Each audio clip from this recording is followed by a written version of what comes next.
We're going to begin now with the latest on that plane crash in Indonesia, where a Lion Air jet with 189 people on board fell into the sea minutes after takeoff, leaving no survivors. The Boeing 737 was practically brand new, but problems had been reported before the flight. ABC's David Curley has the story. Good morning, David. Good morning, George. They're checking the manifest to see if anybody with terrorism ties was on board that aircraft, but also questions about the flight the day before and questions from passengers about the engines. This morning, 24 body bags sent to have human remains identified as distraught friends and family gather in Jakarta, hoping for news about loved ones. This as the search for more than 189 on board the Lion Air flight, which crashed into the Java Sea, wraps up its second day. More questions this morning about disturbing accounts of technical problems with the plane the day before its final flight. One woman on board the Sunday flight from Bali to Jakarta telling a reporter that passengers sat in the cabin without air conditioning for half an hour, listening to a strange noise coming from the engine. They got off and then reboarded after the engine was checked. But then during the flight, another passenger claims the plane dropped several times and felt like a roller coaster. The president of Lion Air admits there were reports of technical problems on the new Boeing 737, but said they had been resolved before the plane crashed. Indonesian officials offered no new details on the report that the doomed flight shortly after takeoff asked to return to the airport. ABC News has learned that authorities are now examining the passenger manifest to determine if an Indonesian national on the U.S. no-fly list may have been on board. Authorities now searching a 10 nautical mile area, picking up pieces of the 2-month-old jetliner, but the black boxes have still not been discovered.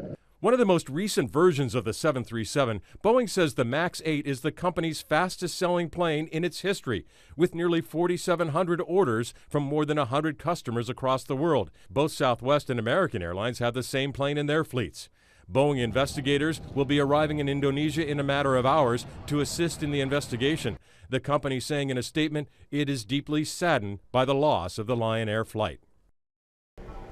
The National Transportation Safety Board here in Washington also sending investigators to try and help. George, the real thing that we need to find are those 2 black boxes, which will yield a lot of answers to all these questions. They're almost always the key. David, thanks very much. Let's bring in our aviation consultant, Steve Gaynor from Tokyo. Steve, thanks for joining us this morning. So you got a brand new plane, but it had those problems the night before. How do you reconcile that? Yeah, it's a brand new plane, not only in the sense that it was just off the production line, but as David noted, it's a new model of the venerable 737. So investigators are going to look very closely to make sure that there was no design flaw that may have come out and caused this crash. At this point, there's no reason to believe that. No reason to believe that. They're also going through this this passenger list to determine if someone on the no-fly list was on the plane, but it doesn't appear to have been an explosion or anything like that. Not that we know of yet, George. So think about this. I think the mystery only deepens with this person who's on the manifest. This airplane was at 5,000 feet for about 8 minutes. It dipped about 1,500 feet, and then at 3,600 feet, it just disappeared.